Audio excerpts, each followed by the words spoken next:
해동이란 말이 종교적이거나 이런 밀교장태잖아 이런 데서 많이 써먹어. 해동이 왜? 굉장히 영험한 뜻이에요. 해동. 여기에 나오는 저기 테바록에 나오는 그 종교 단체가 해동 밀교라고 돼 있어요. 해동 밀교. 해동이라는 그 저기 이름을 종교 그 집단 그 이름으로 많이 써. 많이 써요. 많이 써. 왜? 그게 영적으로 굉장히 영험하기 때문에. 그 중원 사람들이 해동이란 말을 좋아해요. 좋아해요. 좋아해요. 중원 사람들 지금 다 공산화 국가래요. 중원 사람들 다 지금 공산화 국가고 지금 자본주의 들어왔어. 그러면 해동이라고 하면 왠지 가슴이 얼얼얼얼얼.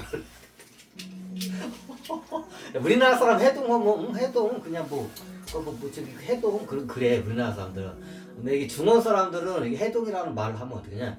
어디서 많이 들은 말인데 가슴에 딱 손이 가슴이 막 얼른 거예요.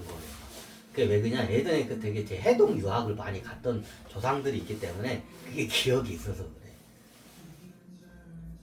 그럼 해동이라는 뜻이 여기 해동 밀교가 나왔으니까 이 해동 밀교에 대해서 설명하려면 자, 밀교는 비밀할 때 밀자에다 교는 어때? 종교할 때 비밀 종교란 뜻이야.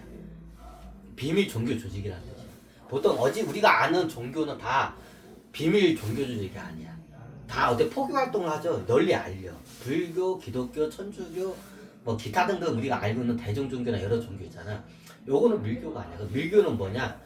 그 저기 따로 그 저기 예전에 밀교가 따로 이게 비밀에 가르치는 교전을 밀교라고도 하고 이 밀교라는 뜻이 비밀적으로 전수되는 종교들이 있어. 이것도 밀교라고. 같은 말인데 좀 비슷하면서 이렇게 쓰기도 해. 이게 비밀 종교라는 뜻이야.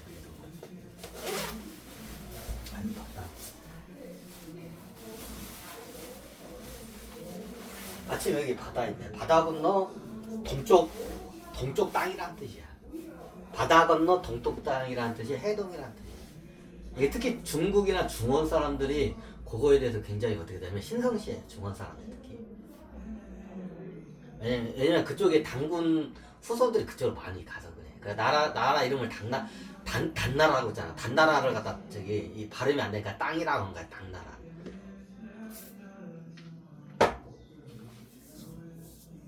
그럼 해동이란 말이 언제부터 있었냐? 지금부터 약 4,000년 전부터 있던 말이에요. 야, 너 어디 저 해동 안 가냐? 하면 어떻게 해요? 아우, 저 조금 나이가 좀 아직 어려서 못 가요. 해동 조금 있으면 가요. 예전 말들이야. 예전 그 중원 쪽에 있는 귀족들끼리 이게 쓰는 말이야. 너는 언제 해동 가냐? 아유, 저 아직 나이가 덜 돼서 한 내년쯤에 해동 갈 것 같아요. 우리 아버지가 내년쯤에 가래요. 해동. 그냥 그럼 해동은 꼭 가야 돼요. 남자들은 저기 해동을 가야 사람이 돼야. 예전 중원 사람들끼리 귀족 사이에서 쓰던 말. 일반 평민 사회에서는 감히 꿈을 못 꾸고 보통 귀족 사이에서 그 저게 많이 쓰이던 말이야. 해동을 간다는 게 뭐냐? 바다 건너 동쪽으로 유학 간다는 뜻이야. 해동 간다는 말이야. 해동 간다 그런 말이 있어. 이 중원 사람들 기준으로 나온 말이야. 그럼 그 해동 땅이 어떻게 되냐? 우리나라 한반도야. 이게 해동 땅이야. 해동. 예전에 다 설명했어. 그럼 어떻게 되냐? 여기서 보면 저기 해동이라는 게 역사가 어떻게 되냐? 해동이 약 4,000년부터 쓰여져. 왜 해동이란 말이 생기게 되냐면 당군 조선까지 그걸 올라가야 돼. 역사를 당군 조선까지 올라가야 돼. 당군 조선까지 올라가야 돼. 역사가. 자, 예전에 환웅이 내려왔어. 얼마? 언제? 지금으로부터 5,000년 전에. 약 5,000년 전에 환웅이 내려왔어. 그리고 어떻게 돼요? 그 후손인 단의 후손이야. 환웅의 이름이 단이야. 단의 후손들이 나라를 세웠어. 그게 당군 조선이야. 그게 언제? 지금으로부터 약 4,400년 전. 지금부터 약 4,400년 전 인류 최초의 국가를 세워 당군 조선. 예전에 다 설명드렸죠? 지금부터 4,400년 전. 그러면서 나중에 어떻게 되냐? 당군의 이거 지금 혈통들이 있어. 순수 혈통에서 당군 혈통은 어떻게 되냐? 이제 어떻게 되냐? 철저하게 당군 호선은 철저하게 어떻게 되냐? 근친상간이야. 근친상간이야. 근친상간이야. 자기 형제가이나 사촌지간까지 친척끼리만 결혼해. 내 조상이 순수 환웅의 단의 혈통이야. 이게 단의 후손이란 뜻이야. 단이 누구야? 다요. 환웅 이름이 원래 외자야. 단이요. 내가 몇 번 설명드렸지. 그래서 단의 후손이라는 말이 환웅이었어. 환웅은 그 당대 때는 환웅만 안 써서 한참 후대에 환웅이라는 말이 쓴 거예요. 원래 단이라고 했어. 그냥 이름이 단이기 때문에 환웅의 이름. 환웅이 살아있을 때는 환웅이란 말을 안 썼어. 한참 후대에 이제 갖다 붙인 거야. 이제 역사 사관들이 어떻게 이제 그렇게 붙인 거야. 어떻게 귀한 활자에다 고문자. 곰부족한테 어떻게 돼? 곰탱이 부족한테 어떻게 해요? 귀환을 했다고 해서 환웅이라고 한참 내가 죽은 다음에 한참 후대에 붙여지는 거야. 당대는 그거 안 썼어. 그럼 그 뭐라고 써냐? 그러니까 단이라고 해. 단이라고 해. 그 정통 이게 보통 이게 적통자가 있어. 적통자가 아버지 이름을 그대로 써. 그 1대 단, 2대 단, 3대 단, 4대 단 이렇게 가. 1대 단군, 2대 단군, 3대 단군. 1대 단이 누구냐? 나야. 정확히 따자면 1대 단이 나고 내 자식이 이제 곰부족 그 여성 사이에서 나온 애가 있어. 얘가 2대 단이야. 그 당시에 단군이란 안 써. 나중에 이제 위대한 사람을 뒤에다가 군자를 붙여. 위대한 사람. 그래서 단군이라고 붙인 거야. 원래 단 2대, 단 3대, 단 4대 가다가 어느 순간에 위대한 사람에다 뒤에다 군자를 붙이니까 단군이라고 붙인 거야. 그러나 나중에 단군 2대 3대 가다가 나중에 어떻게 되냐? 지금부터 지금부터 약 4,400년 전에 단군 조선이라는 나라를 이번 인류의 최초로 개국을 한 거야. 최초의 국가가 단군 조선이야. 장훈씨가 내가 세운 게 아닌데 내 한참 후손들이 세운 거지. 내가 다니니까 내 한참 후손이 세운 거지. 나는 5,000년 전에 했고 그리고 어떻게 약 600년이 좀 흐른 다음에 그때 이제 후손들이 최초의 국가를 세워. 그게 단군 조선이야. 이해되시나요?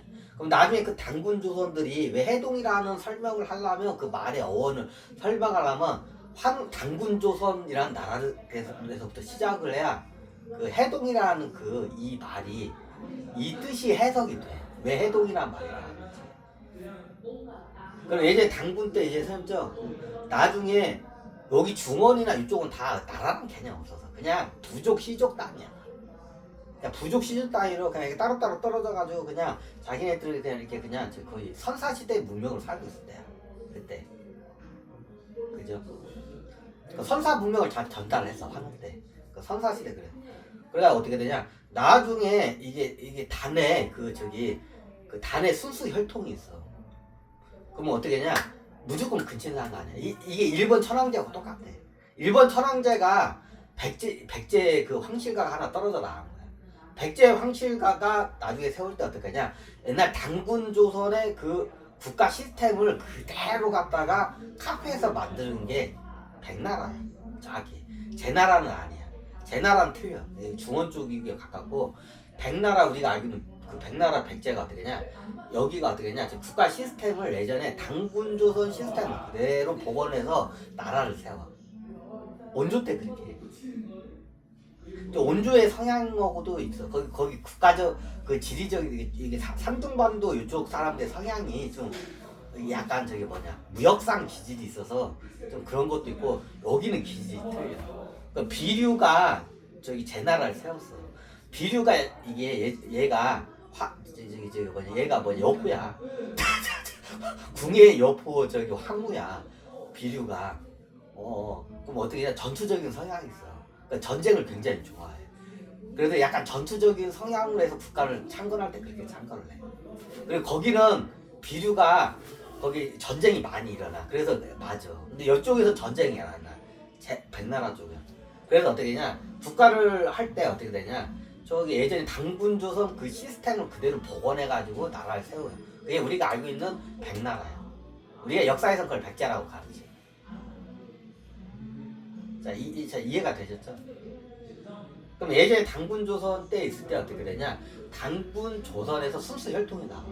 자, 천황가를 보면 알아. 천황가를 보면 일본 천황가가 뭐 예전 당군 그 저기 그 왕가하고 똑같아요. 천황가하고. 여기는 무조건 어떻게 해요? 근친상간이야. 그럼 섹스 다른 사람 뭐 할 수는 있어. 근데 어떻게 했냐? 배란일 때는 무조건 저기 단군 왕족들이 있으시게 왕족들이 여성들이 있을 거야. 공주들이. 공주들은 어떻게 했냐? 그 당시엔 결혼이란 개념이 없었어. 결혼한 개념이 없어. 결혼한 개념이 없었어. 옛날에 저기 당군조선 때 당군조선 왕족도 그렇고 일반 서민들도 귀족들도 그렇고 결혼한 개념이 없었어. 그냥 돌아가면서 섹스를 해. 근데 어떻게 했냐? 당군 조선의 왕족에서는 어떻게 엄연히 당군 그 공주들이 있을 거 아니야. 당군 조선 왕족 공주들이 있어. 당군 혈통 공주들이 있을 거 아니야. 얘네들이 평일 때는 다른 사람하고 자유롭게 섹스를 해도 돼. 근데 어떻게 냐 배란일 때는 꼭 어떻게 되냐? 그게 이게 비슷해. 최고 어떻게 되면 그 당군 저기 어떻게 보면 최 잘난 그 왕족 중에서 최 잘난 애들이 있어. 유전자가 뛰어난 애들이 있어. 왕족 중에서 무조건 걔네들 씨를 받아야 돼. 씨를 받고 배란일 때 걔네들 씨를 받아서 애를 낳아야 돼. 이게 의무야. 옛날 당군조선 때 공주도 있을 거 아니야. 그죠? 순수 혈통의 단의 순수 혈통이야. 공주들이. 그럼 얘네들은 애를 낳을 때 어떻게 되냐? 무조건 어떻게 되냐? 단의 순수 혈통의 남자애하고 최고 유전적으로 뛰어난 그 저희 단의 혈통의 그 어떻게 저희 배란일 때 이게 받아가지고 애를 낳아야 돼. 이게 당군조선의 이게 어떻게 보면 왕족들의 이게 법이야. 법이야. 그럼 남자들은 어떻게 해요? 남자들은 막 저기 아무데나 막 싸질리고 지랄해도 되나요? 남자들은 어떻게 해요? 자, 왜 남자들은 한 몸을 해서 내 당대 때 마음만 먹으면 10,000명 이상의 애를 낳을 수가 있어. 근데 여자는 아무리 많이 낳아봤자 10명, 10명이야. 여자는 죽을 때까지 애를 낳잖아. 10명 정도야. 10명 조금 더 낳아. 많이 낳아봤자. 이게 생체적인 한계야. 그럼 남자 같은 경우는 어떻게 냐 뛰어난 유전자를 갖다 퍼뜨려요. 당군 혈통 중에 왕자가 있고 공주가 있을 거 아니야. 그죠? 그럼 왕자들은 어떻게 되냐? 이게 국가적 사명이야. 이게 당군 조선의 국가적 사명이야. 이게. 국가적 사명이야. 당군의 단의 그 순수 혈통의 왕자들이 어떻게 냐 최대한 어떻게 해요? 씨를 뿌리는 거야. 이게 이 의무야. 이게 일종의 왕족으로서 의무야. 당군 조선 왕족들의 의무야. 왕자들은. 남자들은 기본적인 의무야. 그럼 어떻게 되냐? 멀리서 막 다른 부족이나 이런 데서 어떻게 되냐? 멀리서 어떻게 되냐? 처녀들이 와. 그 당시 처녀들이 오면 15에서 17살이야. 15에서 17살 그 정도에 와가지고 어떻게 되냐? 씨를 받아가지고 임신이 되면 자기 고향으로 가. 예전에 설명드렸죠? 그러면 당군 조선으로 어떻게 되냐? 씨를 받으러 막 전 세계에서 다 와. 자, 어디서까지 오냐? 멀리서는 얘네 이집트에서도 와. 최고 멀리서 오는 게 이집트에서도 와. 이집트에서 어떻게 하냐? 당군의 씨를 받기 위해서 공주들이 와요. 이집트에서도 와. 그 파라오가 막 보냈나요? 자, 이게 파라오는 나중에 개념이 된 거야. 나중에 파라오들이 당군의 후손이야. 파라오가 이집트 왕족이잖아. 이게 어떻게냐? 당군의 혈통이야. 그래서 파라오들도 보면 근친상간을 해. 그게 왜 그러냐? 단의 그 유전자를 갖다가 최대한 보존을 하기 위해서 근친상간을 해. 파라오도. 옛날 그대로 당군 조선에 있던 거 그대로 카피해서 가져온 거야. 파라오가. 그럼 어때? 옛날 파라오도 똑같아. 이게 이집트 사서에는